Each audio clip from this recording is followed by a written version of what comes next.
Hey everyone, going to play a message here from Julian Assange's attorney, Jen Robinson in the UK, as a message to talk about the case and to talk about the need for support here.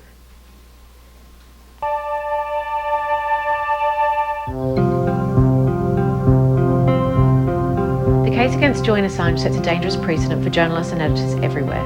Julian now faces 175 years in prison for publications which revealed evidence of war crimes, torture, and human rights abuse. Julian and WikiLeaks have won numerous awards the world over for this important work.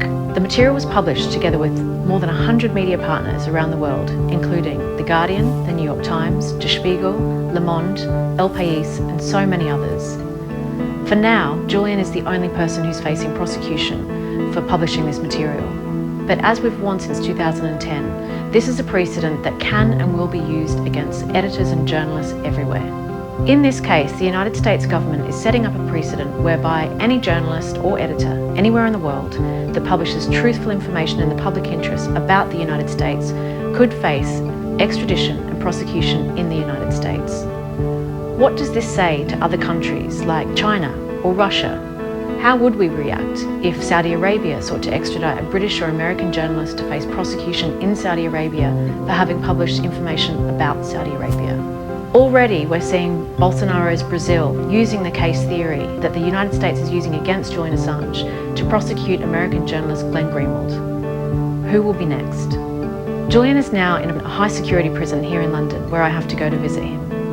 He's asked me to pass on his sincere thanks to all of you and to the supporters that continue to turn up to protests and continue to support the work of the Courage Foundation. Thanks for your work.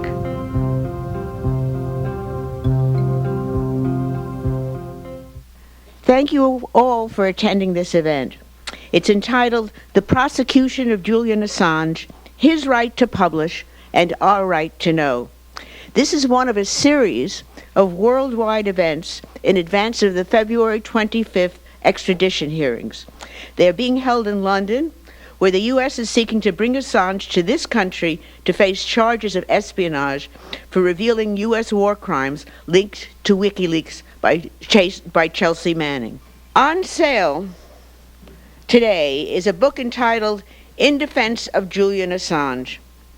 And we hope that you will think about purchasing it, because what it does is it covers the last 8 years of Julian's experience in London. It covers the treatment of Julian Assange. It covers the entire list of publications that he's done. And it covers what we face in this country if we don't stop this extradition. So I hope that you can purchase this book and work tirelessly for this event and actually make this book into a weapon to support the cause. Thank you very much. Moderating our panel today is Anya Parampil, a journalist formerly with RT and Telesur and now with The Gray Zone. Thank you, Nathan. Thank you, Margie, and to everyone who helped organize this event. Thank you for inviting me to moderate. And thank you to all of you here spending your Saturday afternoon to reflect on why it's so important for all of us to continue thinking about Julian Assange and organizing in order to resist what would be an absolutely devastating and criminal extradition to the United States. It's never the wrong time to talk about Julian Assange. It's something that we have to talk about and remind people about every day, because it's been going on. He's been held for so long that I feel like sometimes people forget. But it's going to be up to us to resist his mistreatment and to show that we're going to actually show up in person and stand up for him. I am going to start by introducing John Goodale. He is the former general counsel to the New York Times, someone who actually fought for the paper's right to publish the Pentagon Papers. And it's interesting because the New York Times was one of the papers which originally partnered with WikiLeaks to publish some of their initial documents. So please give him a very warm welcome.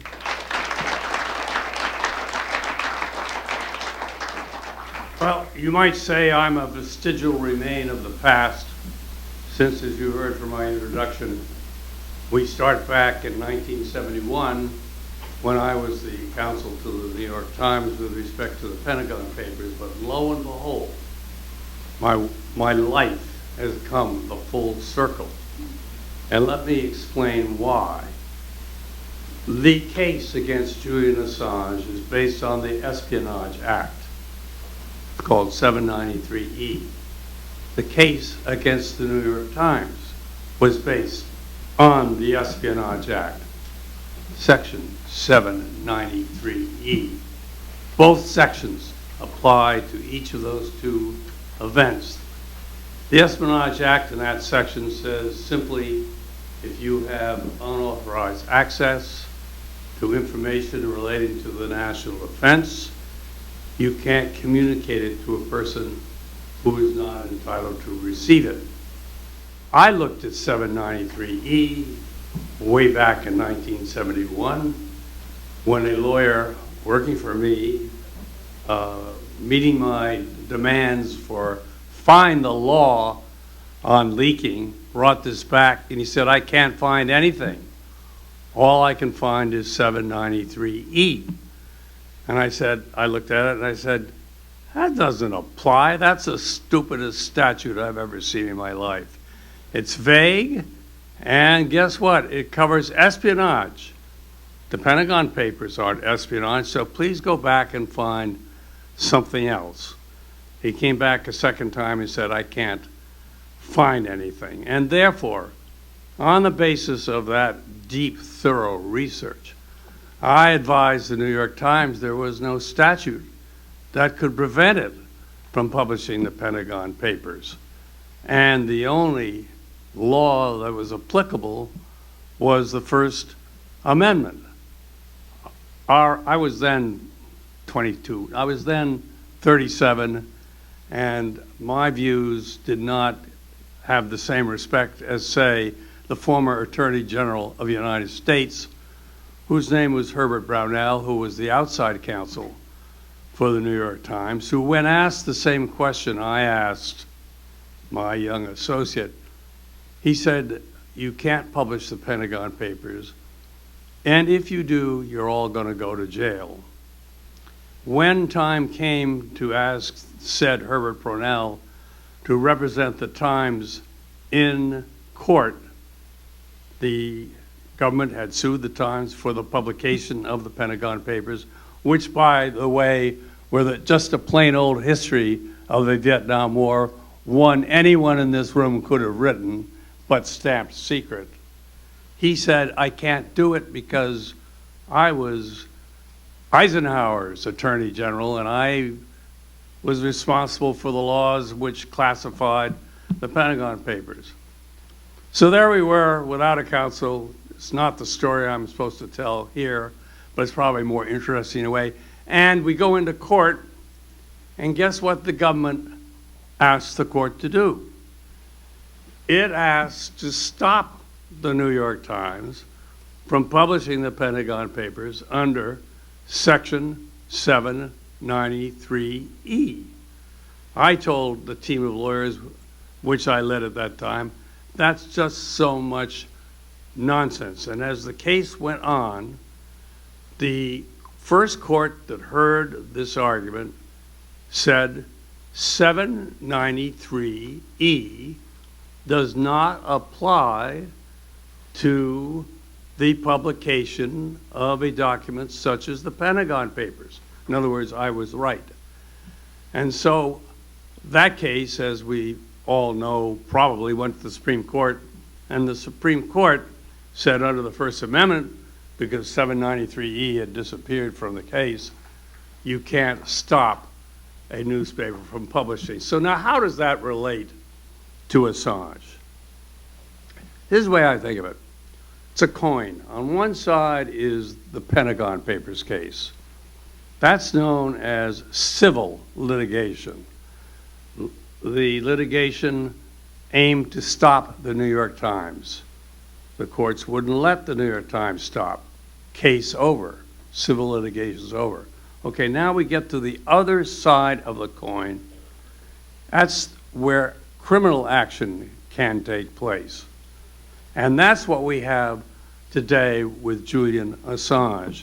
It's the same statute, but it's the other side. And as the introduction stated, the criminal prosecution that is permissible under 793E punishes publication of information allegedly under this Espionage Act, which I don't think applies, because the government thinks such publication with respect to classified information damages national security.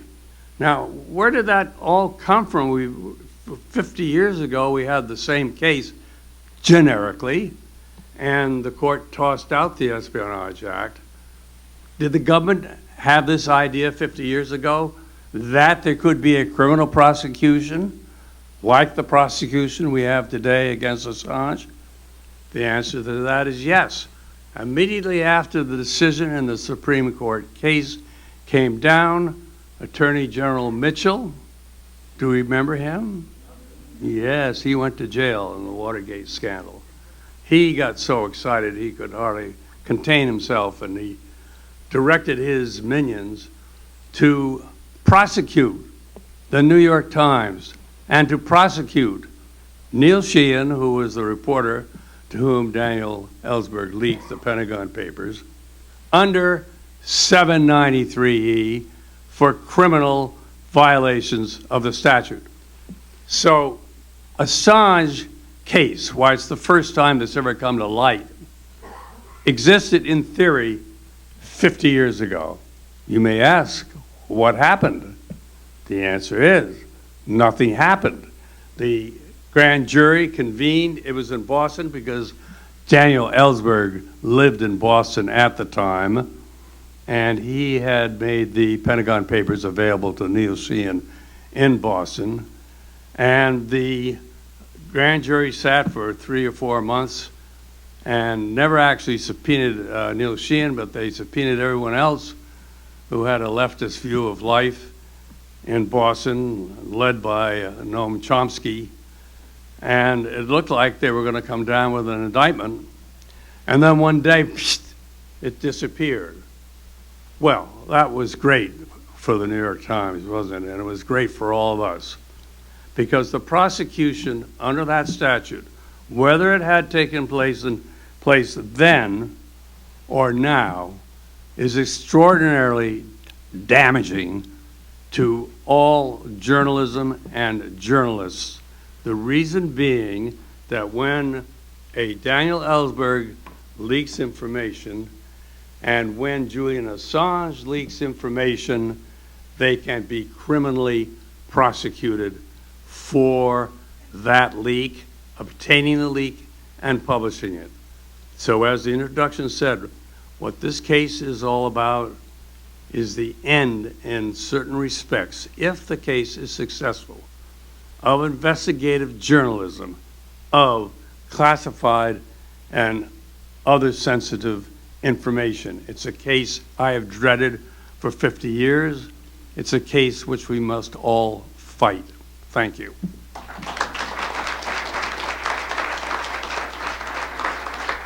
Thank you, John.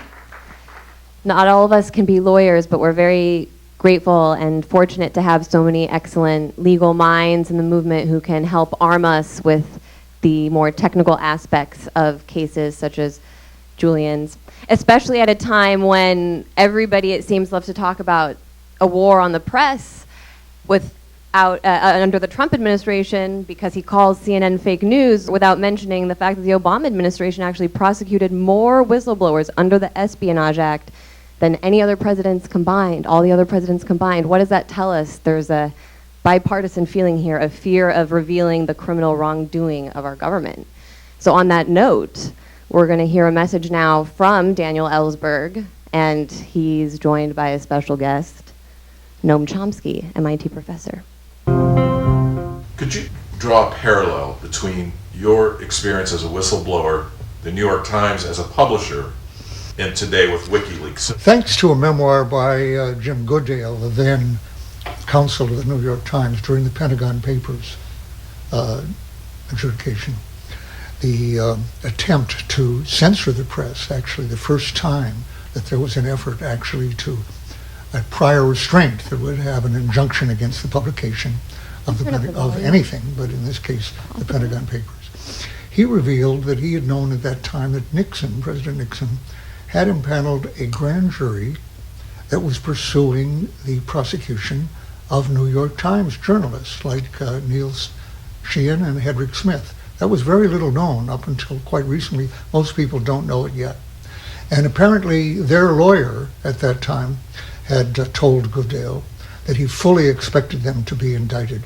That would have been the first indictment of a journalist. Now, almost half a century later, Julian Assange is now the first to have actually been indicted as a journalist on this case. And that will mean essentially that we won't have a free press. The public will know essentially what the government chooses to tell them, however untrue and however selective and misleading about its own operations. It's hard to call that a democratic republic. And that's where we're on the verge of achieving right now. The Espionage Act has been an abuse of law continuously since my prosecution, been used against a number of other people, in particular by President Obama, and now by President Trump as many times as in 2 years, 3 years, as Obama in 8 years. This new case it would be hard even for this Supreme Court, I think, to see it as other than a violation of the First Amendment. And yet the prosecution itself, even if it fails, is meant to be and probably would be an effective deterrent to investigative reporting in the national security field. So much depends then on preventing or stopping this extradition or prosecution or conviction of Julian Assange. Could you speak to, once again, the point about this being a freedom of the press issue? Well, the concept of journalism and publishing has taken a more expansive form in the digital age. So there are publishers who don't put out a single hard copy page. They do everything digitally. There are journalists who do their work and post the results. This is a case of a person who falls within the category of journalism and publisher in the modern sense, and is being not only silenced but bitterly punished for carrying out what ought to be the function of journalists and publishers in a free society. And in fact, as I said, journalism and scholarship uses his material constantly. So the effort to silence him reminds me of Mussolini's dictatorship. The great journalist, left activist Antonio Gramsci was sentenced to decades in prison under Mussolini's fascist dictatorship, and the prosecutor at the time of the trial said, we have to make sure this voice is silenced, and the way to silence him, put him in prison. Assange faces that, and possibly even worse. If the notion of freedom of press means anything, this is a textbook example of an effort to undermine it. All right, thank you, Professor Chomsky and Mr. Ellsberg. Thank you to the Courage Foundation for collecting those videos. As I said earlier, it's so excellent to see people coming out on this Saturday to think about Assange. And something that is important to keep in mind is that this isn't the only thing that you can do. There are actually things that you can do as people in this country who care about Assange in order to support him in more ways than coming to these wonderful events. And our next guest, Renata Avila, is going to speak more about the legal aspects of his case. She's a human rights lawyer. She's on the team which has helped organize defense of Assange, and she's going to share some of the ways that you can also help with the case.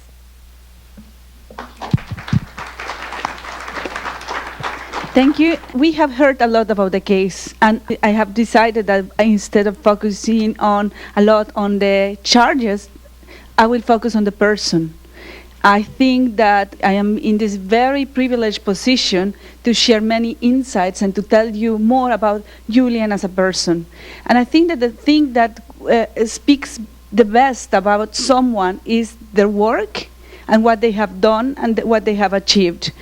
And so I will combine some outside facts, some inside stories, and I will also share a short video, and also we'll share something very important, that is how can you be involved and how can you help. So I will pass very fast the slides because this presentation covered far more than 10 minutes, but I want to start by something very, very important. You know, he's part of this community. Raise your hand if you are an activist. Raise your hand if you write opinions that make other people uncomfortable. Raise your hand if you care deeply about social justice. So he's one of us, and he should be here, you know. We should be organizing to fight the big challenges that we have in front of us. And we need him, and we need him here. I mean, we are running out of time. It is very critical to preserve the ability of us to operate in this world. And what is at stake in this case is precisely our community and the ability to say things that upset people and the ability to change things. I think that it will only intensify. In the upcoming weeks, we will hear a lot of propaganda about him. So I hope that this presentation is a vaccine against all these terrible stories. So, oh my God, he has blood on his hands, that you will hear, because those with blood on their hands, I mean, like running presidential campaigns. So. With that, I will try to be very brief, and I am aware of the time, and I want to hear the ideas of others, but this is what Julian is right now, and this is where Chelsea is right now. It is not fair. It is insane that two of our heroes are in this place. A meeting has ended. And this is a very quick, I will share it later, but just to dimension the impact of WikiLeaks, this is a quick chronology of the revelations of WikiLeaks. I mean, if you see that by 2012, he was already at the embassy, imagine this intense pace of publication that he had. On top of that, he also published a couple of books, did a TV series. I mean, it was a very active, powerful voice that now has been silenced. It has been silenced in a moment that we really need voices like him more than ever, and no one is there to replace him. It's very, very, very worrying. And why no one has been in this time very vocal? Because if you look at the people that he upset, I mean, there's practically no ally left. Trade agreements, the surveillance system, public and private, the most powerful army in the world, U.S., Syria, the Saudis. I mean, the list of enemies that he has is very, very long, but the only ally and the most important ally has been always the people. And it is also important to notice that most of the newspapers, most of mainstream media had partnered with WikiLeaks. So it's a love-hate. It has been a love-hate relationship when sometimes, I mean, it is as outrageous as you are like collaborating with media and media then is publishing news about your dirty socks. Expect more of that in the upcoming weeks. So very quickly, because I have just 5, I will go, sorry, because I want you to focus on this person. This is my friend, you know. It has been my friend for like 11 years, almost 12. And he's one of my best friends, and he's, you will read a lot in media written about how he's an egomaniac, he's unpleasant, he's just, a bad person, he's bad with women, he's bad with cats, he's bad. And I have to tell you, most of the people paid to write those stories have never met him. And that's the question that we have to ask. I can tell you because I met him, and I spent a number of hours with him, not only as his legal advisor, but also as his friend. And one of the things that I admire the most about Julian is that he has dedicated his life to public interest. He could be Mark Zuckerberg. He's probably far smarter than him. He could have made a lot of money out of his talent. And he didn't choose that path. He didn't choose a path of data extractivism and money and exploitation of people. He put his talents at the service of people, and he did it very early. While he was raising his son as a single father, a fact that feminists attacking him never mentioned, of course. And I'm not saying that it's extraordinary. It's just something that is something very human. And he was busy working in our communities. He was, back in 1994, he was running public access internet. Then he was very active in the free software movement. Then his code was used, probably if you have an Apple device, you have code of Julian written inside your device. And he was doing all of this with the intention to make the lives of people better, but especially he's interested in a specific group of people, in a group of people like you. He's specifically interested in enabling courage, in enabling voices, in resisting censorship. And I think that only by that fact you should like him. And even if you don't know him, you should really, really, really like him and fight for his freedom. And I know that I'm almost over, but what can you do? Do not be afraid to speak up. And I think that it's very, very important to correct at the dinner table to your friends, and especially to your friends in a position of power and in a position of that very opinionated people. Immunize yourself against propaganda, please, please, please. Do check 3 times the person's writing in the upcoming weeks about this case. And remember the contributions of Julian to this community and what is at risk. And this is a political persecution. That's why I'm not discussing. The charges are 18 and are terrible and are stupid and are weak. But this is revenge. This is not justice. So that said, I want and I hope that we can play this. I really hope it works, the sound. So it's very important to remember that justice doesn't just happen. Justice is forced by people coming together and exercising strength, unity, and intelligence. I want to leave it with that. Justice does not just happen. Justice will be forced in this case, and we will get him free, and we will get him keynote here at this university, and we will get him celebrated and back to his children, and back to his family, and back to his work. Because we need him here, and we are going to do it. I will be around here. Come to me. I can explain to you how to help, and I want to thank you with all my heart for all the love that you are putting to this struggle. It will be long. I think that I leave you with that raw timeline. We might not know the end of this case until the summer of 2021. So we need to survive the elections, and we need to survive, a lot of, we need him alive, and we need him well. And having you here, I will write to him, I will tell the lawyers who will see him very soon, and I will tell how a crowded room looks like in New York. Thank you so much again, and yeah. Thank you, Renata. I think I speak for everyone when I say I really appreciate the fact that you emphasized the person, showed us those pictures of Assange that we don't usually see what he is, the man before he became this really symbol of what it means to stand up for publishing rights and press freedom.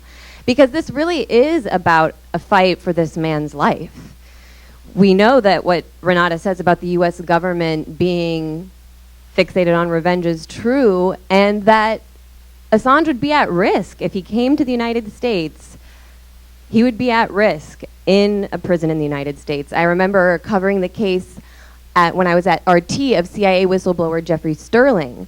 And this was a man who'd actually brought a racial discrimination case against the CIA.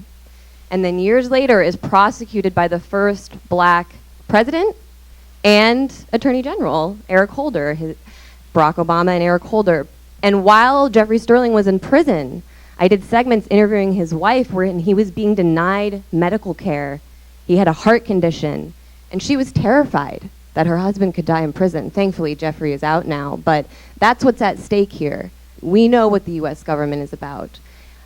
Our next speaker is Glen Ford. He's the editor and founder of the Black Agenda Report, an outlet that I'm also very grateful for, breaking through the typical media lines that we hear from so many. Thank you, Glen. Thank you. Power to the people. My voice is kind of ailing, but I hope you'll bear with me. We all, of course, demand freedom for all of the political prisoners of empire, and that, of course, includes Julian Assange and Chelsea Manning. And we also demand that the exiles who have been targeted by U.S. empire be allowed to come home. And that list includes Edward Snowden, who's in exile in Russia, and Assata Shakur, who has long found refuge in Cuba. U.S. imperialism is unprecedented in world history in claiming the power, the right to police the world and to imprison and kill anyone that opposes its global supremacy.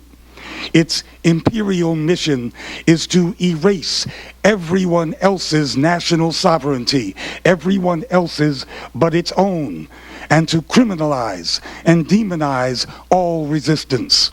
It is an imperialism that subverts and ultimately erases the rule of law and substitutes its own vast powers of brute force for the rule of law. U.S. imperialism is barbarism. It is a worldwide disorder. It creates worldwide disorder purposely. It is an empire whose chief executive draws up assassination lists on Tuesday. That's what Obama did. Donald Trump is probably too disorganized to adhere to the Tuesday schedule, but all that means is that somebody else, some underling, is drawing up the kill list for him. When I was a young man, half a century ago, the Black Panther Party was at the top of the empire's kill list. In 1969, when the FBI and the Chicago police assassinated Fred Hampton and Mark Clark and many other members of the party, the CIA was busy assassinating tens of thousands of Vietnamese village leaders under the Phoenix program. The U.S. empire assassinates whole governments, whether they're popularly elected or not, from Iran to Guatemala to Chile to Congo to Libya to the attempted assassination of the lawful governments of Syria and Venezuela that is ongoing today. The U.S. has implanted more than 800 military bases around the world as a kind of global military occupation, a kind of army of occupation everywhere on the planet. And it has transformed the militaries of much of Africa into extensions of the U.S. military. It has transformed them into enemies of their own people. The United States meddles in the internal affairs of every nation on earth, and it spies on everybody who has a phone. It claims the singular, exceptional right to do so. Julian Assange and WikiLeaks, the organization that he founded, were put at the top of the empire's hit list. Assange became the empire's public enemy number one. Julian Assange is, of course, not a U.S. citizen. He's an Australian. But none of that matters because the United States asserts its own global rights and privileges over and above all others. It has universal jurisdiction in its own mind, and it backs it up with the tools of empire. Assange is therefore a traitor to empire and must be destroyed. The empire does not distinguish between internal and external threats because it considers the whole world as its imperial jurisdiction. And WikiLeaks was disrupting imperial rule. Americans are familiar with Chelsea Manning's release to WikiLeaks of that video and that audio of the U.S. helicopter troops and their massacre of Iraqi men, women, and children, and journalists and medical workers in Baghdad. Those images demolished the image of U.S. troops as liberators, and instead showing them behaving no differently than Nazi armies in Europe during World War II. Now that, of course, was no secret to the Iraqis. The helicopter massacre was carried out in the bright light of day in Baghdad, and it was not that different than many other atrocities in Iraq. The Iraqis were no stranger to U.S. atrocities, but for U.S. audiences, these images were devastating. They utterly demolished the advertised picture of the U.S. military as a force for good in the world. It is images like these that turned the U.S. public against the war and made it impossible for the U.S. to again deploy its huge land army in the Middle East. That became politically impossible. That is why President Obama was compelled to arm and finance vast armies of Islamic jihadists, Al-Qaeda in fact, as ground troops of empire in Libya and in Syria. That is just one of the reasons that the U.S. empire will never forgive WikiLeaks, will never forgive Julian Assange, and will never forgive Chelsea Manning. They have contributed mightily to the weakening, the material weakening of U.S. imperialism's global war machine by making it partially unusable, by forcing the U.S. to openly ally itself with Al-Qaeda, an alliance that the whole world knows about, except for the U.S. public. WikiLeaks and others have totally discredited the U.S. imperial project. WikiLeaks became such a threat to U.S. empire that the CIA and the rest of the U.S. imperial security apparatus treated it as a hostile foreign power. Now we know that WikiLeaks is not a state power, it's just an organization. So the U.S. had to claim that WikiLeaks is an agent or an ally of an actual foreign power, that being Russia. It is from this that Russiagate was born. It is because of the massive disruption that WikiLeaks wrought on U.S. empire that publications like Black Agenda Report have been blacklisted and called dupes and agents of Russia. That's why Google has rigged its own algorithms, those wonders of science, to do exactly the opposite of what they are supposed to do, and to point people in exactly the opposite direction from which they are searching.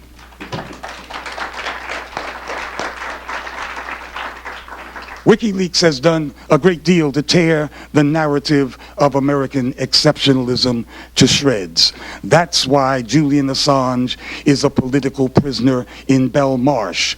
That's why he is among our most honored heroes of the real resistance, because the real resistance is the resistance to U.S. imperialism. Power to the people.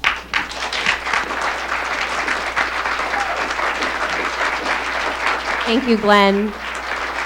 So key that you brought up the issue of empire, because that really is what we know. Julian Assange's only crime was to expose the evil and the wrongdoing of empire.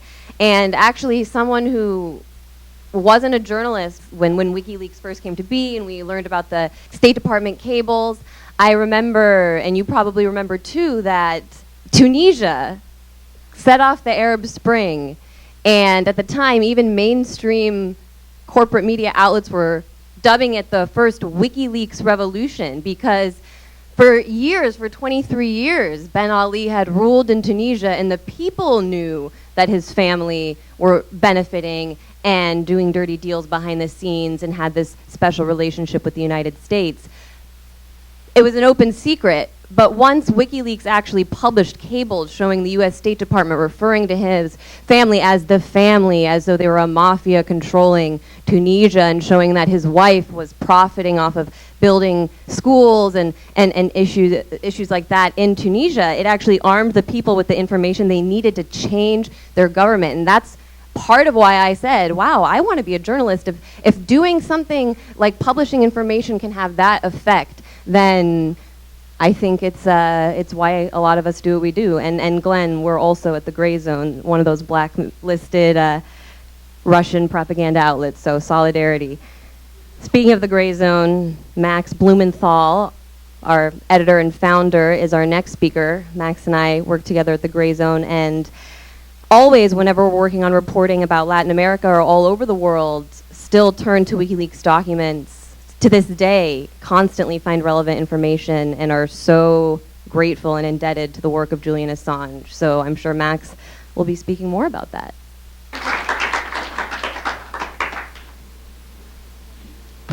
Thank you, Anya. Thank you to the Courage Foundation for having the courage to let me talk. Sorry, we actually... Okay, we're alive. We have a phone call in from Alice Walker. Can we take it from her? We are actually going to Alice Walker. She's joining us via phone. All right, well... So you're saved for a moment. She's on the line.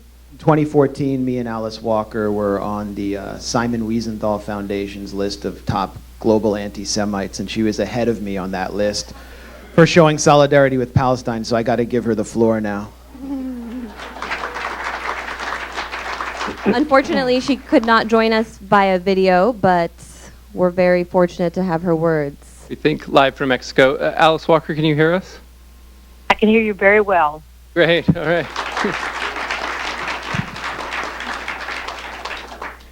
Well, it would be very nice if you would give me a little bit of context and perhaps pose a question.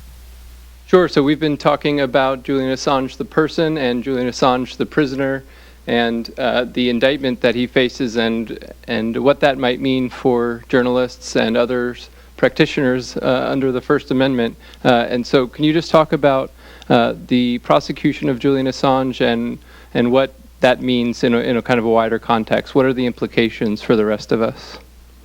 Well, I went to see Julian in his captivity some years ago, and I was there because it seemed absolutely cruel and unbearable that such a strong and staunch and honorable person should be imprisoned just because he was trying to help us understand that some of our countries, especially the United States, are trying to destroy what's left of many people's lives around the globe.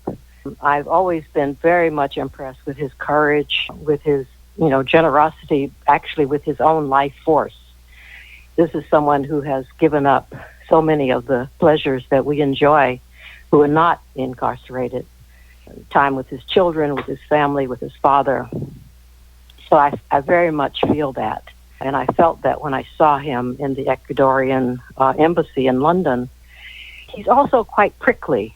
which I was, I really it took a while for me to understand that is just his character, that he is so specific about things being factual, that he was a little irritating in that regard.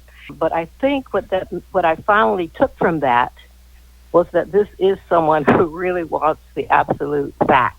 He wants the truth. And that made me feel even better eventually about him as a person who has really fine character. Whatever else people may think or, dream up or posit, this is a man of character, and he doesn't seem to lose it just because you've come 2,000 miles to his cell to talk to him. So I think that that's a good thing. I think that we should continue to try with all our might to get him out of any incarceration, to reconnect him with his father and with his children. I think it's a deep crime, to keep him from his children. And that's about what I feel. I mean, if you have another question to pose, I would be happy to attempt to respond. Yeah, so we have a room full of activists and supporters of Assange and WikiLeaks. And so what can we do to raise our voices to make an impact here? Well, I think for each person there is a way, and that is where we are now. We're not actually in the time anymore of just thinking that some group that we put together is going to do it. This is a time when each person has to really decide whether they feel that they deserve a life on this planet in freedom and joy and, possibility of some dancing, or whether they just are going to be, happy to have other people do the work. So wherever you can make a difference, wherever you can speak, wherever you can walk, wherever you can send letters, whatever you can do, just do that, and encourage that in everyone on every issue. It's not, Julian Assange's issue is incredibly vital and crucial to our freedom of speech. But there are all these other places where people really will just have to get up and stand up, in the words of Bob Marley, and be there for whatever they truly believe in, or we have no future. Thank you, Alice. Really appreciate you taking part. Thank you. Bye-bye. Okay, take care. On the note of what you can do, I just wanted to give a quick shout out to the Big Apple Coffee Party. You guys probably all know Bernadette and Chuck up front, but every week they have a vigil out front of the New York Times educating people who walk by about Julian Assange. 4:30. Grand Central now? Grand Central Station, 4:30? 5:30 every Thursday. Every Thursday. So, main concourse of Grand Central. They were doing it at the New York Times. It's very important work to be out there speaking with people about Assange, so that's something anybody here in New York can do. I think now we're ready to go to Max, if his computer is functional this time around. Thank you again, everybody, for coming out on Saturday afternoon. I probably wouldn't have. I'd probably still be asleep or something. And thank you to the jury. Thank you to the jury that just refused to go along with a federal judge in a D.C. court to convict the Embassy Protection 4, and now we have a mistrial for these 4 people who stood up against the phony coup and white-collar mafia of Juan Guaido and the imperial forces behind him and said, no pasaran. So thank you to the jury. I'd love to say thank you to the jury at some big journalism award ceremony for all the great work we're doing at the Gray Zone, but that ain't never gonna happen. I know how it is, and that's actually kind of what I'm gonna talk about today. I'm gonna talk about WikiLeaks, but I also wanna talk about who's not talking about WikiLeaks, who's not talking about Julian Assange, and why they're not talking about him. Well, one reason they're not talking about him is years of public demonization. He's been branded as an anti-woman rapist, a lunatic colluding with a psychologically dysphoric trans national security criminal, a far-right libertarian, a far-left anarchist, an anti-democratic Russian asset wrecking the otherwise perfectly Democratic Party, and a hacker In the words of the inappropriately named Ecuadorian President Lenin Moreno, who was accused of spreading feces on the walls of the besieged embassy that served as his home and de facto prison for so many years. And after all this, now that he's in Belmarsh prison, a maximum security complex with high-level criminals, Julian Assange is finally being ignored by the mainstream media and public officials. Well, this isn't thanks to any Bob Dylan-esque wish to return to anonymity after years in the spotlight. Unlike Dylan, Assange has been determined to communicate to the international public with a clear, decidedly ungarbled message, demanding transparency. And today the message is a message about survival, not just of Julian Assange, but of critical, skeptical, courageous adversarial journalism itself. And it is a message that we have to carry to our officials against his extradition. I want to talk about another reason for this silence. It is partly thanks to malice against Assange, true, but it's also due to a political ecosystem of press freedom NGOs, investigative and supposedly open source journalistic consortiums, human rights groups, and quote-unquote civil society activists funded by US regime-tied billionaires and corporate multinationals which function exclusively in the interests of American empire, but which operate behind the language of solidarity, rights, and justice co-opted from the global left. This network silent about Julian. In 1991, Washington Post reporter David Ignatius, no wild-eyed anti-imperialist, described the birth of a new post-Cold War apparatus that operated through NGOs like the National Endowment for Democracy and private billionaires to do what the US intelligence services used to do covertly, but this time in the public, as cutouts. This ecosystem of billionaire-backed imperial NGOs and the opposition movements they supported has been exposed in glaring fashion through Cablegate, the Stratfor leaks, and many other publications that appeared on the uniquely securitized platform of WikiLeaks.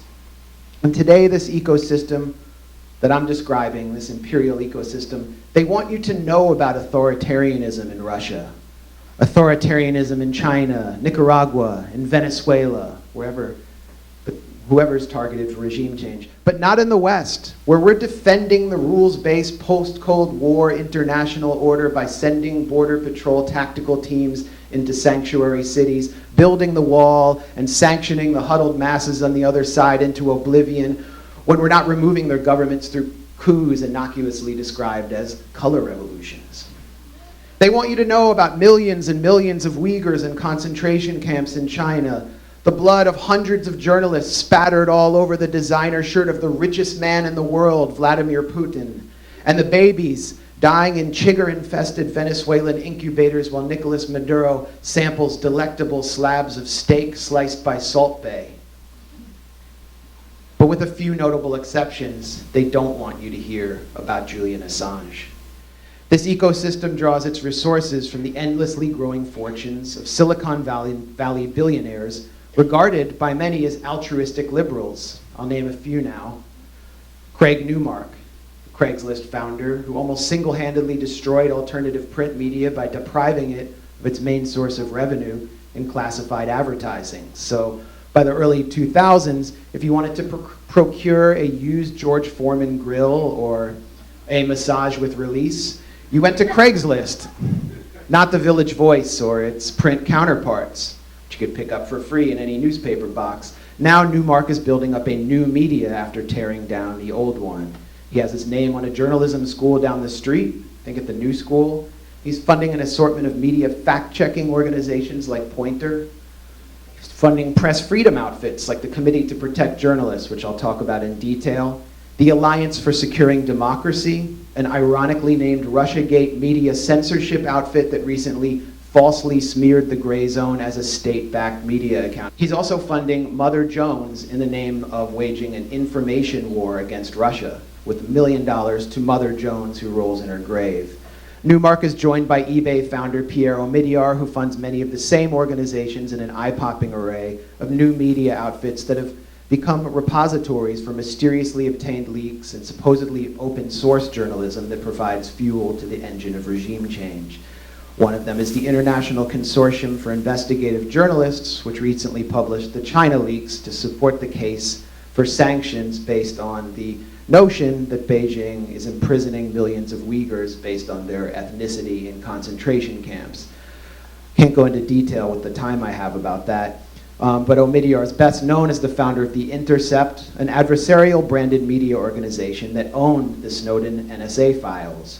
While still the home of one of the most courageous journalists in the West, Glen Greenwald, whose indictment read like a carbon copy of Julian's, 5 years since its foundation, The Intercept has abandoned and buried the Snowden NSA files and has become a repository for Syria regime change propaganda and published the oddly timed Iran leaks, spun as an expose of Iran's evil doing in Iraq just days before the US assassination of Qasem Soleimani. In 2019, Omidyar showed his hand when he provided seed money to Iraq War neocon Bill Kristol's The Bulwark, which recently described supporters of Bernie Sanders in no uncertain terms as Nazi brown shirts. Chief among the billionaires, David Ignatius named in his original 1991 report, was someone whose name I'm afraid to mention for fear of being labeled an anti-Semite and a crazy conspiracy theorist. Well, there's conspiracy theories and there are conspiracy facts, and this person is George Soros. Am I going to disappear? Who's become a prolific funder of media organizations through his Open Society Institutes, Democratic politicians, Obama, Hillary on down, and super PACs like Pacronym, a part of the acronym Dark Money operation that spun out the Shadow Incorporated app that wrecked the Iowa caucuses. By mistake. I'm saying by mistake, you can laugh. But come on, you don't believe me? What? Most importantly, he sponsors an array of opposition parties and NGOs in countries targeted by the US, which were exposed in Cablegate. These billionaires have joined with the National Endowment for Democracy, the US government's chief arm for sponsoring regime change, to establish an organization that I see as an answer or a counterpoint to the threat of WikiLeaks and a response to the crisis of trust that the US intelligence services experienced after the Iraq War. It's called Bellingcat.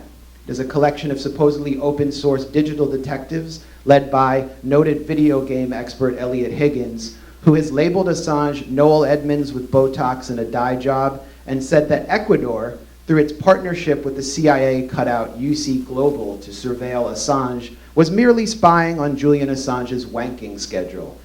Some real solidarity there. Whenever Russia, Syria, or another global evildoer accused of some chemical crime, this outfit produces open source findings that immediately demonstrate their guilt in places like Douma, Syria, where the Syrian government was accused of a chemical attack that justified US missile strikes on the country. They're then given awards by the press freedom organizations funded by the billionaires and NATO-aligned governments that comprise the imperial ecosystem I just described. It is all so much more credible seeming than sourcing information to unnamed US intelligence officials or to defectors with code names like Curveball. Thanks to WikiLeaks, we learned that not everyone at the OPCW, the Organization for the Prohibition of Chemical Weapons, was comfortable with the organization's findings on Douma, that according to two whistleblowers, the entire incident in April 2018 was staged by US and UK-backed opposition groups and the Saudi-backed extremist armed opposition to make the case for war. We were lied to again. The Committee to Protect Journalists is the major press freedom organization at the heart of this imperial NGO ecosystem. It is funded by the aforementioned billionaires and corporations, and in the past, it has advocated for Julian Assange. But at this year's CPJ Gala Award ceremony, I'm almost done, its executives explicitly refused to name Assange as an imprisoned or persecuted journalist. Instead, the CPJ honored Lucy Pineda and Miguel Mora, directors of the 100% Noticias tabloid station in Nicaragua, and US-backed leaders of the violent coup that aimed to remove the leftist elected Sandinista government in 2018. And before Pineda and Mora were awarded on stage, they were taken to a personal meeting with Vice President Mike Pence, the face of the government that is seeking to extradite Assange. I should tell you that I interviewed Mora in July 2018 after the coup, and he told me that he favored a Panama-style solution in which the US government, the US military, would invade Nicaragua and take out its leadership. So these are the people that are being honored by press freedom organizations that are ignoring Assange. There could be no better illustration of the betrayal of solidarity and the imperialization of the NGO sector than this repellent display that I just described.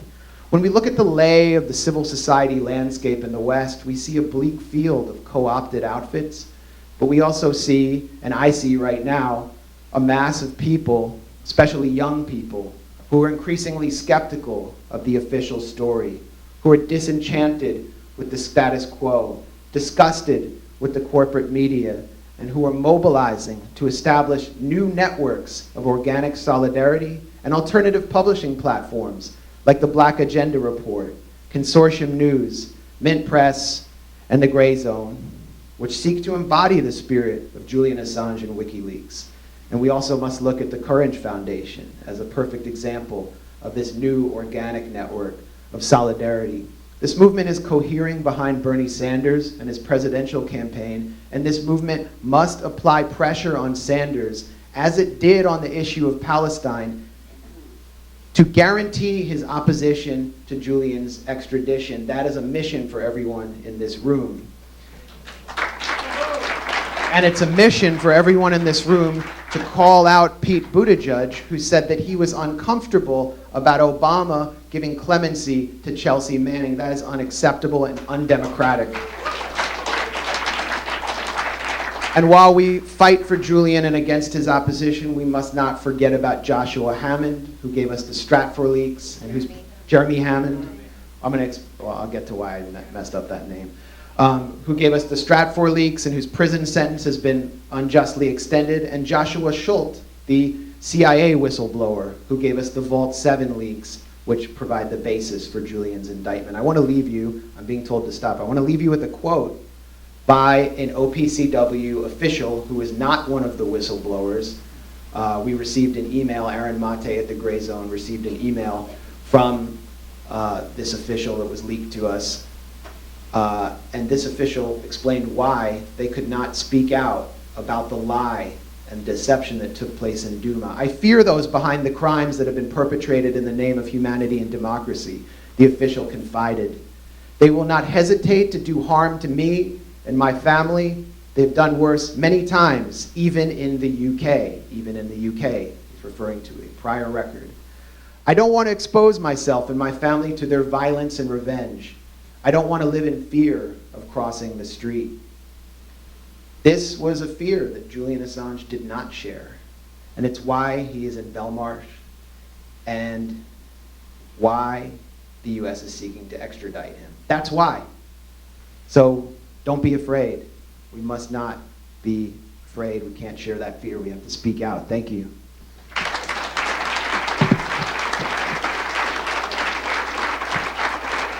Thanks, Matt.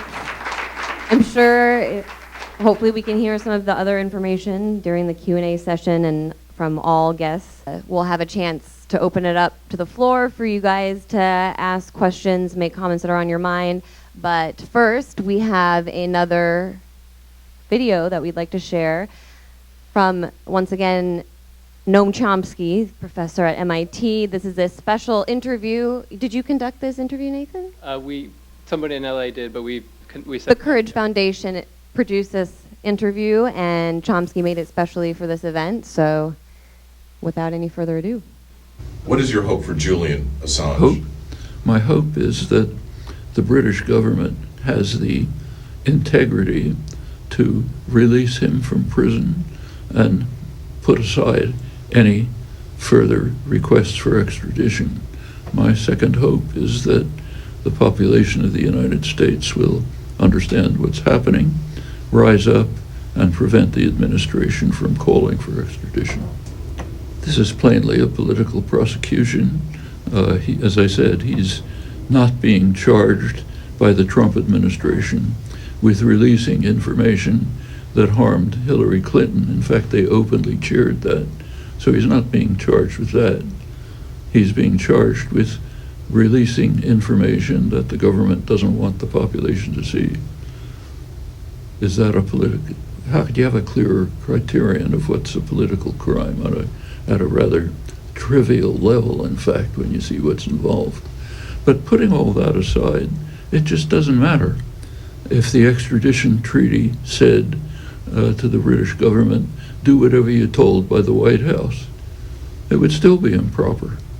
It's independent of the technical legalities of the extradition treaty. Moving forward, if Julian Assange's demise here, either physical or political, or him being imprisoned at some point again for the rest of his life, what does that tell us for the future in this era of Trump and malfeasance and criminality? It tells us what it would have told us if Dan Ellsberg's trial had gone through to completion.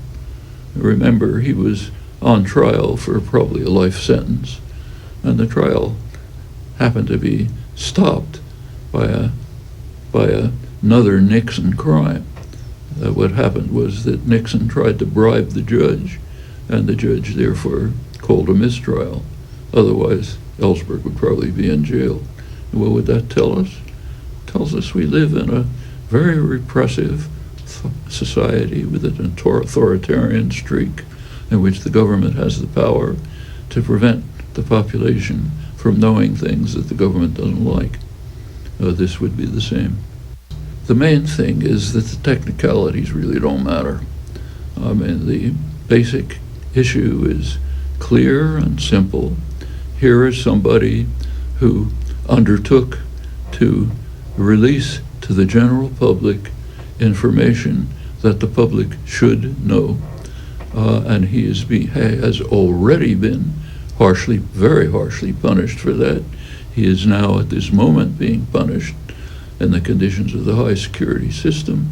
He's being threatened with much worse. The message to the public is this should not be tolerated. It should be ended at once, independent of any technicalities of law that some lawyer might pick up. Thanks again to the Courage Foundation for arranging that interview, sharing it with us. And again to our guests, Glen Ford, Renata Avila, Jim Goodale, who I want to apologize earlier for repeatedly referring to as John, and commend you for being too kind to correct me. I've just read it and then went with it. I apologize.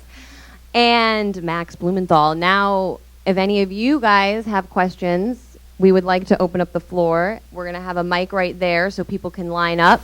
Good afternoon. Thanks for everybody for showing up today. It's good to see people like Glen Ford and Max Blumenthal in the flesh. My question's for Renata. Could you please tell us in some specificity what's going to happen at the extradition hearing and what are the possible outcomes of that day and possibilities for the case to be, extended, kicked down the road, and this not be a make or break situation? It is around the corner, the beginning of this, and the shape of this trial will be known at the end of the first week of the hearings. And I can read you quickly what will happen is like a lot of media attention at the very beginning, and then it will be a very intense process because it is scheduled 1 week in February and then from the 18th of May to the 5th of June. So it's very, very intense for the lawyers, for the family, for the team, but I don't think that it will be like as intense the reporting, and that's an important thing to keep in mind. So important dates on Monday and Monday 24 and Tuesday. What will be discussed is first Monday is the crucial day because Monday is the day where the U.S. will say why are they prosecuting Julian and the evidence that they want to use against him. So that's the day. I mean, if you design a timeline for the activists, that's the day when you have to be super upset saying that this is absurd and that this is political and that this is and a threat to all journalists. The second day is the day that you say, like, you are completely right, because it's the day that the defense will present the arguments. And it is very technical, so but it is very simple, as Chomsky was saying, is publishing. So I think that part of the task that we need to do here is to simplify the technicalities and to make people understand, like, no, oh, Article 9, point C, point B. No, that's not working. I think that day is very important and you will help us transforming those arguments into things that people can understand. And then the other days, it will be discussed the treaty, whether the treaty is valid to extradite someone to the US or not. And the last day of the hearings is a boring but crucial day, because then it will be defined the next schedule and the rules of the game. And in the rules of the game, I think that is an important fight is that the defense wants to reject anonymous witnesses. And the government wants to present anonymous witnesses, you know, and that's will be a very crucial point of the conversation. What can you do? I think that, I mean, I have been lawyer 15 years and with lots of high-profile cases. I think that this is a marathon and we do not need to run it as a sprint. I think that it's very good to have key issues not to get the attention fade away and keep the intensity, like keep a healthy intensity on the actions that we do. I think that will be very important to hammer the arguments of the government from February to May, because we will have then the general public prepared and a broader group of the population prepared to reject it when the crucial moment comes. And sorry to extend me so much, but I think that it's important to understand the timeline. What happens then? It is a minor court. It's not the high court. So it's highly likely that they will say he should be extradited, because they will not like, I mean, they probably will not like the responsibility to deny extradition at that level. So it's highly probable, I mean, there's chances that he will be like, if a miracle happens and reason prevails, that he's not extradited, that is denied, but still there's an appeal. I think that it will be really good for him to be under house arrest, but it's highly unlikely.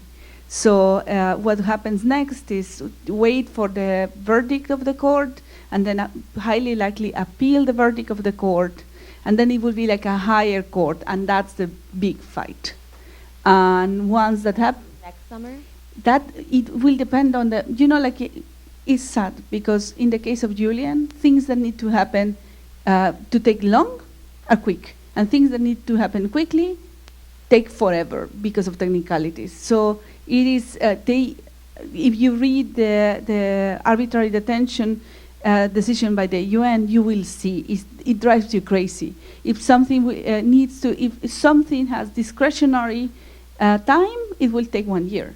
If something has a fixed date, it will be delayed and delayed and delayed, because in the case of Sweden, for example, the prosecutor was on vacation, so it will be like, and we need to watch that. And I think that another group of students can, for example, monitor similar cases and how this is treated differently. Is very important information to prove that it's political.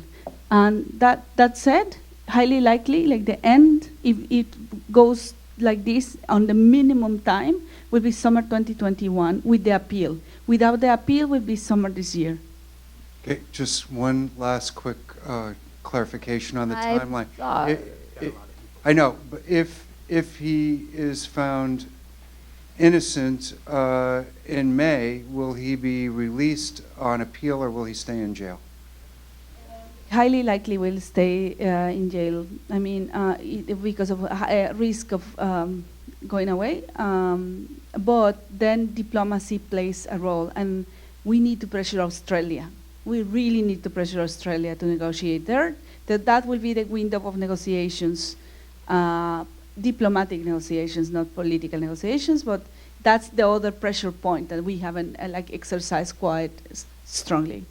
My name is Fred Mazelis. I'm speaking on behalf of the World Socialist website and the Socialist Equality Party, which, as everyone here I think knows, have been in the forefront of the struggle to defend both Julian Assange and Chelsea Manning. And I agree with very much of what has been said today. I think that the comparisons with the Pentagon Papers case are very apt. We also have to ask ourselves why this is happening, why the case that Jim Goodale says he's dreaded these decades past has come to pass now. I want to thank the Courage Foundation for hosting this event and for hosting many events throughout this country to bring awareness to Julian Assange. And I also want to take this moment quickly just to call upon the corporate media, more members of the corporate media, to show support for Julian Assange. We are seeing more people come out and show support, and that's so important, and I look forward to seeing more of that in the coming weeks. But quickly, I know the latest interpretation of the First Amendment in the UK and the Constitution was that the First Amendment does not apply to foreign nationals. However, the Espionage Act of 1917 does. I know that Julian Assange's U.S. Attorney, Barry Pollock, has said that he does not agree with that assessment. Can you explain in a further depth, perhaps, what could be done to maybe reverse that interpretation? The question is essentially whether the government's assertion, which they're going to make right at the beginning of the case in England, that the First Amendment doesn't apply, has any merit. The short answer is no. The government's position depends on a Fourth Amendment case, which is not a First Amendment case. The government's position depends on something happening outside our borders. Julian Assange, once he went on the internet, went all over the world, including this part of the world. Number three, the only decision I know on this case particularly was decided by my former partner, who is a First Amendment partner, who decided that Julian Assange in the DNC case, which concerned the leaks, had First Amendment rights. So I say he's got First Amendment rights. Thank you, Jim. And if people are interested in hearing more from Jim and Renata, I would just like to point out that they both contributed essays to the book In Defense of Julian Assange, which is for sale here in the back. I've got the book at home. Max and I, we've got to actually have it on my bookshelf on my show, so I recommend everybody check out that book. Let's continue with the questions. Yes, I'd like to ask a question, personal question about Julian Assange. I was very concerned about his mental state. There were reports of the psychological effect that this is having on him, his disorientation, so forth after his arrest. And I was very concerned about that, and I'm wondering if he is aware of the support that he has from people like us throughout the world, and if this is having a positive effect on his mental state. He's indeed aware of the support, very, very thankful, and it's not only, you know, like when in the cases I have worked, it's not only him, it's the family as well. I think that he and his family, especially his father, are very grateful and aware of the support. He didn't receive letters, because you can write to him actually, to the prison. He didn't receive letters for a long time because he was in the medical guard, but now he is no longer in isolation. He's with the other prisoners, and he is the single person receiving the most mail of the entire Belmarsh prison. And it is tricky. I mean, you have to be like, if you want your message to reach him, I mean, read the rules, because there are lots of rules. And the issue of books is a big issue, because he cannot keep the same amount of books at once, and he keep receiving like the books that and the order that they are received in the prison. And he one of the comments using his humor, you know, that he still keeps is, please do not send him books of people who have spent like long periods of time in prison. That's not relaxing or reassuring. But yeah, encouragement, ideas, opinions of what's going on outside. I mean, he has very limited time for the internet, and he is using all that time for his case. So things that you think that it might interest him comments about what's going on in politics, in technology, that kind of things, I think they will be very welcome to alleviate a little bit the situation that he's into. There is literature in the back on the left by the book table that'll tell you exactly how to write to Julian. Assalamu alaikum to everybody. Peace. My name is Shahid Kamred, and I'm a Secretary General Pakistan USA Freedom Forum. I wish I mistook the name of the moderator. I don't know.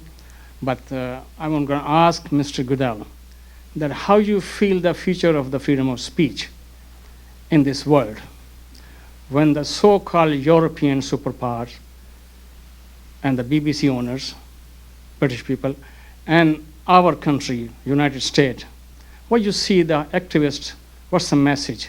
But I want to say my Valentine love to the Julian Assange, my solidarity with the Guantanamo Bay, Pakistan USA Freedom Forum solidarity with Afia Siddiqui, and anybody who's a politically present inside anywhere in the world. Like 30,000, 8 million people, Kashmiri at this moment, and a lot of minorities in India. I'm going to ask you how you feel about this. Yes. Thanks yes, a lot. I think we're all in agreement there. I feel optimistic generally about freedom of speech generally in the world because I think that the internet generally enhances such speech. I am pessimistic with respect to the control of speech about government. And that, in a sense, is what the Assange case is really about. The case is about the speech that Assange made concerning U.S. government activities. The government doesn't want this speech out, so it classifies it. The recent case against Greenwald is a further example of what's going on worldwide, where the government of Brazil is trying to control the speech that Greenwald has made about the authoritarian government in power. So if you think about the situation worldwide, which I believe was the question, with respect to governments controlling their information, I think as information expands because of the internet age, the government is going to get more and more control of it, so you won't know what the government is doing. And that's why the Assange case is important, because if Assange loses, that means the government has a green light to use its power to our detriment. Why isn't there a lawsuit against the U.S. government and its war crimes and its, I mean, I can't even think of a word strong enough to describe its overreach. You know, I mean, why are we not suing or doing, yeah, the Hague, the International Criminal Court? And that's... I don't know if anybody wants to take a stab at that one. Well, Venezuela is just... I was going to mention that, yeah. Well, Venezuela's foreign minister was actually at The Hague this week to present its case against the United States, saying that unilateral coercive measures, sanctions, are actually illegal under international law and are leading to the deaths of thousands of people in Venezuela. That's an issue that we've covered very closely at the Gray Zone, but I don't know what other avenues people have. I think that the answer is in the WikiLeaks cables. It is incredible. There have been lots of attempts and lots of very courageous activist lawyers trying to push forward not only the International Criminal Court, but bring back universal jurisdiction in different countries. But it is like there's lawfare, you know, like it's a lawfare operation against those who attempt at that. And there's also, I mean, lots of pressure, inside pressure. You can read a lot on the cables. One of the lawyers of Julian Baltasar Garzón was victim of that when he wanted to go ahead and prosecute under universal jurisdiction the people involved in this country on the Iraq war. I mean, it was an avalanche against him. He was disbarred, basically. So, yeah, in brief, we need to, not because they're saying no, we should stop trying, and yeah, we need to continue exercising that muscle of lawsuits, but it is not looking like very promissory now, but it might change. Could I just say really quickly that I know going through the, the normal chain of events or whatever to take, we have to do it outside the box. Yeah, I think that's what everybody's trying to keep in mind. Margie, did you want to speak briefly? I just want to say that, if I can be heard, in the U.S. courts, we have tried over and over again to raise issue of the drone strikes, to raise issues of torture, to raise all kinds of international issues. But it is impossible because the response we get is that is a national security question and you may not raise this in this courtroom. That's why the work of WikiLeaks and the work of leakers and hackers all over the world is so important, because they give this information to the people. We can no longer use this information in the courts, and we depend on the people to bring this information out. Thank you. Niels Meltzer, the Special Rapporteur on Torture of the UN, has said that Julian is being tortured and has been tortured for years now. And along with what the last questioner asked, that there obviously is no legal way to challenge that, because the U.S. apparently tortures with impunity and uses its client states like the UK to do so as well. But what I wanted to ask anybody on the panel, particularly Renata, we read a lot about, as much as we can, hear about Julian Assange from people that visit him and so on, but we have never, or rarely, I've never seen any direct statements from Julian Assange, people coming out saying, this is what Julian Assange wants all his followers or all his supporters to know, word for word, because one of the first things he said to Niels Meltzer was that my voice has been taken away, and it's still taken away, and we don't hear from him directly. So if anybody can answer that. Very quickly, I don't know why he's not making statements directly, but I guess that is a lot has to do with decision of lawyers, because it's a very complicated moment before the arguments are made. I think that that's the case, and I will check and confirm if that's the case.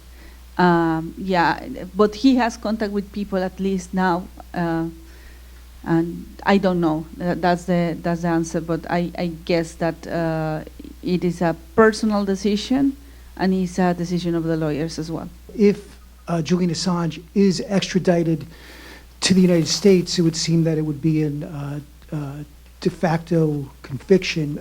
Does the panel see any variables, such as a Bernie Sanders win or any other events that could potentially protect him if such an event occurs as a U.S. trial? Thank you.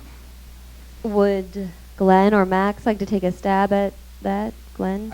I alluded to that, or spoke directly in my rant about the imperative of applying pressure to Bernie Sanders in public forums about Assange to make this, to make it known that this is an issue that the movement that's propelling him forward really cares about.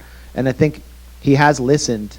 I remember in 2014 when Israel was waging its Operation Protective Edge assault on the besieged Gaza Strip, which ultimately killed 551 women and children. Bernie Sanders shouted down a town hall in Vermont, shouted at his constituents who were protesting his position effectively in support of the war. A group in New York City at a forum on climate change in 2016 during the campaign protested Bernie Sanders with a giant banner, and it's, holding him accountable for that position. And while Bernie Sanders' public position now on Palestine is not anywhere close to where I would want it to be, it is miles ahead of other politicians in the field, and that's due to pressure that's been put on him. So you have in Bernie Sanders someone who at least has to listen, at least for now, to his grassroots base, and that stands in stark contrast to figures like Pete Buttigieg, who really takes advice in wine caves. So let's use every mechanism at our disposal with whatever's left of the democratic process. Yeah, it is all well and good and necessary that appeals be made to various luminaries and potential presidents, but there is no substitute for a movement showing its own power at agreed upon points of actual people pressure, and that is absolutely necessary, more important than the luminaries and how they feel about different things. But it is also important as a test of what kind of movement we have. What is the real resistance and what is the phony resistance? And I think the humanitarian interventionist streak that has revealed itself and revealed that our movement is smaller than we thought it was will probably show itself in regard to any attempt in support of Julian Assange on the ground as well. But we need to be clear about what our strength is, and you only become clear when you try to flex. Speaking of movements, every Thursday at 4:30 at Grand Central Station, there's a vigil for Julian and Chelsea. Please join us. Jim, I want to give you the opportunity to respond to that question since you said. I just want to remind everybody that Obama was persuaded by a group of which I think I was part not to bring the case against Assange. So let's not forget that. Therefore, it is possible that a successor president like Obama would do the same, but not, and this is why I asked to speak, Joe Biden. Joe Biden, if you go through his papers carefully, has a bad position on Assange. I heard someone say he has a bad position on everything. All right. That I was one of those people that watched Julian inside the embassy. Rob Lee used to have a live streaming, and for the last 2 weeks before he was taken out, I didn't sleep watching this live stream. It was very, very sad, very dreary, and it was unbelievable sad. So I was one of the people that I actually saw when the van pulled in to take him away. But my question is, a lot of people on the left are really upset about Julian for coming out with a paper about Hillary before the election. I didn't vote for Hillary. I can't stand the woman. But there are a lot of people on the left that are really, really upset that she lost the election. So any of you could give us any tips on how can we defend them? Because I defend myself because I didn't vote for her. Definitely. It's a common issue that we run into Thank you. on the left scene. Glenn, Max, do you want to?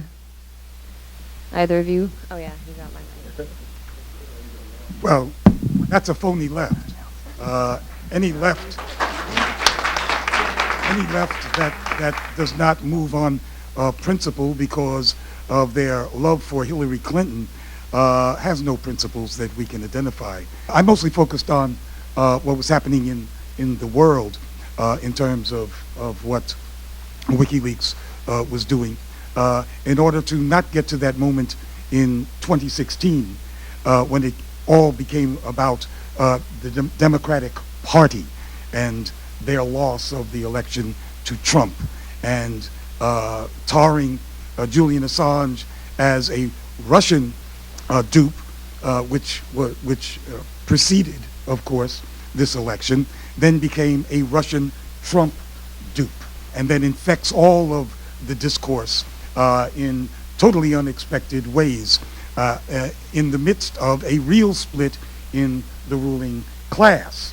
And when the ruling class gets split and its various communications organisms are joined in that split, lots of absurd and ridiculous and quite confusing things happen, most of which a real left should not get engaged in at all. It's a labyrinth of insanity. Can I make a few points about those? Well, first of all, when they say "but her emails," you see that on Twitter. A lot of liberal Hillary Clinton supporters will say "but her emails" as a way of dismissing the emails and their content. Well, first of all, the main tranche of emails that first appeared was not through WikiLeaks, and it was not through any hack. It was by a FOIA request by a journalist, Jason Leopold, who ironically has become a big proponent of Russiagate. But he, or maybe not ironically, anyway, but he FOIA'd these emails from the State Department, and Hillary Clinton was foolish enough to have a private email server, but she also had a State Department email server, and those emails had to be produced in the public, and they contained a lot of embarrassing information that's conflated with the tranche of emails that were allegedly, were obtained through a phishing scheme to John Podesta and Password 123. yeah, whose password was password 1. It wasn't 123, it's 1. He actually asked a DNC cybersecurity staffer who's in charge of cybersecurity, should I respond to this request for my password 1, which was obviously a phishing scheme, and the cybersecurity expert said, absolutely, you must absolutely respond to it. And then, that poor person said, my mistake was not including the word not. I meant to type not, but I didn't write do not. I said absolutely do. So, then beyond the kind of comedy of errors, you have the fact that everything WikiLeaks has published, contrary to what Donna Brazil or noted Russia expert Malcolm Nance says, everything is authentic and authenticated. So these were real emails, and at the time that they appeared, Hillary Clinton was running around saying that, yeah, she spoke to Goldman Sachs and gave these paid talks to the squidfish that caused the housing crisis, but she didn't really say anything or make any commitments. And these emails exposed her deceitfulness and showed that she was, in fact, very closely, making comments that were just very disturbing, and making other comments that were pertinent to U.S. foreign policy. And then you have the whole kind of Clinton influence peddling network through the Clinton Global Initiative and the Clinton Foundation. These things shouldn't have existed behind a candidate, and she made herself vulnerable to this. So it's important to vet candidates and have candidates that don't have these kind of vulnerabilities or predilections. And so that's really the problem as I see it, in addition to all of the kind of comedic, pathetic attempts to claim that they were just hacked by this devious, masterful operation, when in fact it was just a common phishing scheme. We have about 7 minutes left in the Q&A session, so at this point, what I think would be nice is if I want to try and let everybody ask a question, but I ask that you just ask a question, 10 seconds minimum. Just ask the question, and then after all of you ask your question, we'll let the panelists address them as they feel their Be sure to join us on Monday the 24th at 11 a.m. at the British Consulate for a global protest for Julian. That's at 2nd Avenue and 47th Street. There are flyers in the back by the literature table, by the book table. Thank you. Okay, just questions, please. I wanted to thank WBAI Radio for broadcasting this live, this forum. Thank you, WBAI. A question for Max and for Glenn. We've had a list of many people in jail, thrown in jail for their reporting, yet I haven't heard any mention of Mumia Abu-Jamal. And to me, that's essential to link the two together. That Mumia was a journalist, he was covering in Philadelphia, and I would like to know what you think about that. Thank you. Right. Can anybody recommend ways to condense news articles down to sound bites for a population that does not read? And can we trust the WikiLeaks Twitter feed? All right. One of the biggest impacts was the Cablegate release, 250,000 State Department cables, which WikiLeaks gave to 4 mainstream press, which didn't do jack with it. So they turned to countries around the world and said, we'll give it to the local media there. One of those was Haiti Liberté, the paper I work for. And we published a series in partnership with The Nation, so it could get a little visibility here, I'm getting to it, we published a series which, when we were delivered the documents, it was a very involved process, a lot of cloak and dagger, but it was all filmed. And this was going to be made into a film which never came out. I think a book is great, but I think a film, if this film could come out, is there any possibility of that? Because the footage is there. I understand crews were going in all the places where it was delivered in all the countries. All right, thank you. Kim? Yes, just growing up in Britain, I know that the British public schools get religion every day. And one of the things that everybody will know is deliver me not into the hands of mine enemies. And for the British part of that, appealing to the British public, if Julian comes here, he's screwed. But so the major thing would be stopping him from coming here. And I know that everybody in Britain will know that phrase. Do you have a... Yeah, just deliver me not into the hands of mine enemies, because it's so obvious biblically that We're really will be in the hands of his enemies here. I have a question for Ms. Avila. Since you visited Julian in prison, can you tell us in some way what is the cause of the illnesses that we hear that he's suffering from? Are they illnesses of depression, or does he have medical problems that are not being treated? If it has to do with feeling isolated and alone, please convey that we are out in the streets for him. We wish there were more, but you can't trust the politicians. Corbyn sat on his case and said Absolutely, nothing he until did. recently. The reason that we're rushing on time is this is actually being broadcast, so I want to finish before the time runs out. So please, just questions. I want to say thank you, and if Glen Ford could elaborate how he warned us early about Obama, how he was a fraud, and a lot of people did not want to listen. Okay. Thank you. I just want to say that when you get an activist in the room, there's a lot of disagreement. But there's one agreement here on one thing, and it's freeing Julian Assange. Yes. And we need more united fronts Absolutely. like this. I'm from the Freedom Socialist Thank Party. you. We have another question, I think, behind you. Just a quick question. My understanding is that the yellow vests were outside of Belmarsh protesting. This is correct, yes?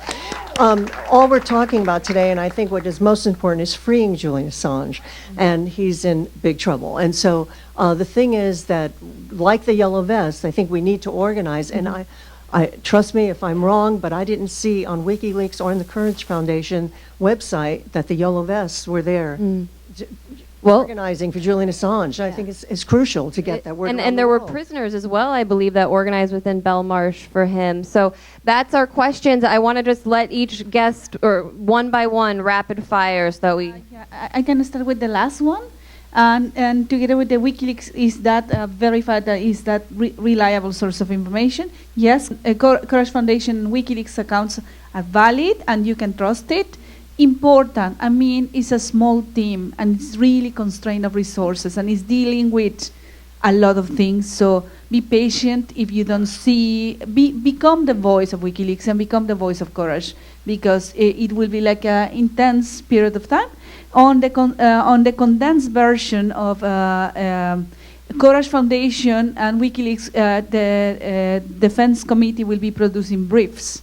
And it will be up to you to transform those briefs. I will recommend those sources to use that as the raw material to transform it into podcast. Regarding the gentleman who spoke of the lack of mention of Mumia Abu-Jamal, that's one of the reasons that I introduced the older political prisoners from a previous era, along with Assange and Chelsea Manning and the rest. And we also are leading in this week's Black Agenda report with a piece that says free all political prisoners, including Assange and Manning. And that is framed that way because our core audience is a black activist audience, and we want to encourage black activists who correctly keep reminding folks of our still imprisoned prisoners. That Julian Assange and Chelsea Manning should also be part of that pantheon. So it goes both ways, and that's why we're trying to keep the political prisoners in the common position that they should hold.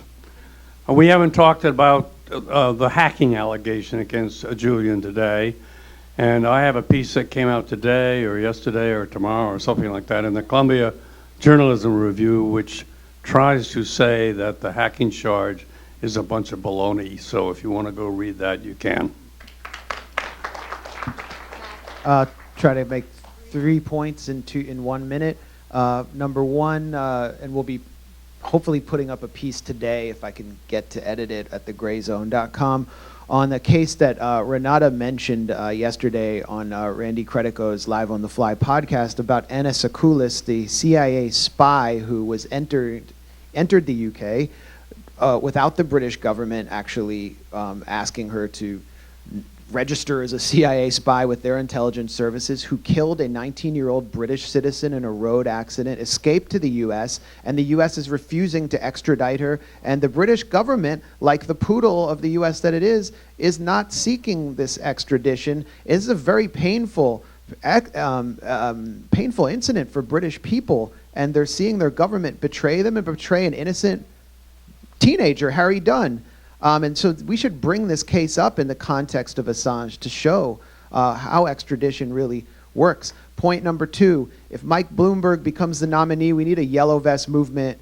Well, we need it now, but if he becomes the nominee, that's a revolutionary moment. We need yellow vests in the streets, not just on austerity, not just on plutocracy, but calling up the names of people like Eric Garland, raising issues like stop and frisk and the war on immigrants. And I just wanted to, in closing, thank Margaret Kunstler and Randy Credico, who brought me and Anya up here and really helped organize this. All right. Just because it's just about 4 o'clock, we have to say thank you to the WBAI listeners, and thanks to WBAI for live streaming this. Really appreciate you getting the word out that way. So if we lose them at 4 o'clock, that's okay. But I just want to say thank you to our co-sponsors, to the National Lawyers Guild of New York City, OR Books, New York City Free Assange, the Big Apple Coffee Party, and Fairness and Accuracy in Reporting. I want to thank you to CUNY Law School, thanks to Franklin Siegel especially, and Jesse Macco for hosting, making it go so smoothly. Thanks to the panelists, thanks to Anya for moderating.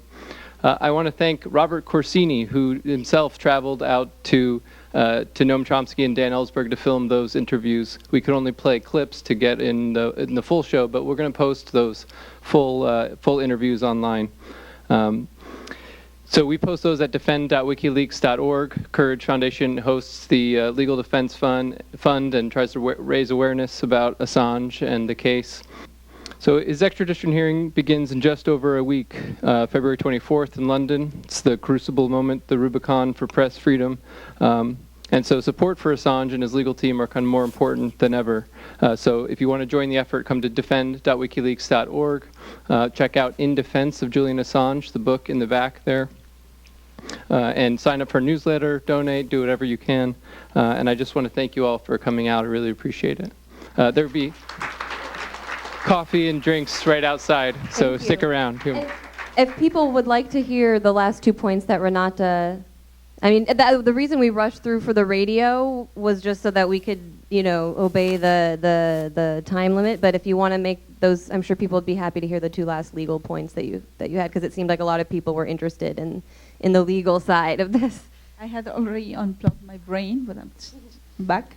On the health issues, I mean, I don't have details. I mean, that's very sensitive information, but what you can find is, again, you can see how bad his health was back in 2016. It only got worse, chronic problems mixed with new problems.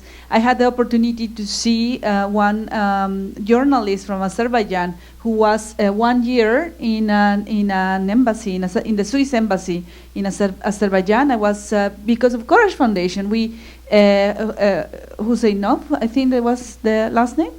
I was serving in Courage Foundation, and I went to the airport just to, now I can speak. So, and it was just 1 year of being there, and I saw this person when he has gone just out of a Swiss embassy where he was not treated badly, And this person, in the following days, when he was exposed first to environment, after 1 year being locked, he developed all kind of allergies, all kind of respiratory problems. He couldn't see distance, because if you cannot walk distances in a long period of time, you lose kind of that sense of direction. He had lost a lot of weight and a lot of muscle, just 1 year.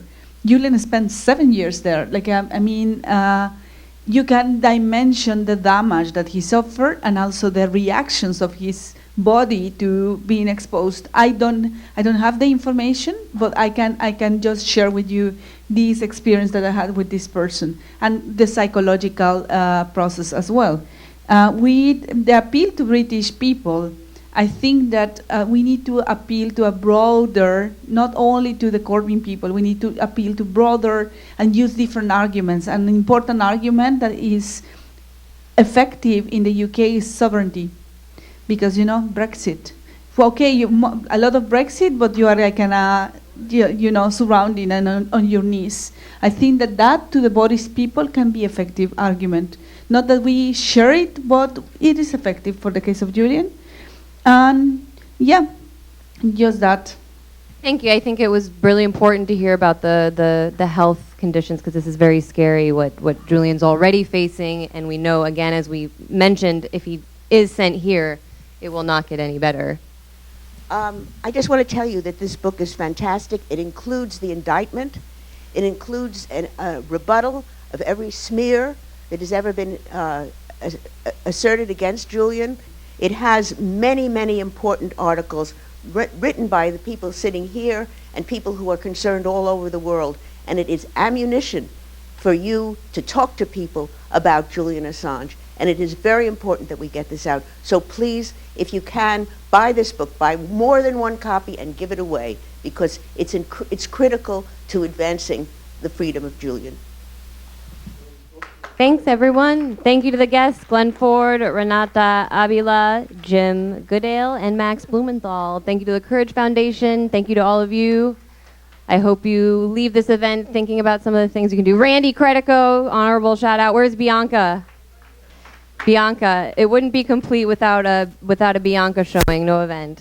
All right, thank you, everyone. I'd like to thank Anya on the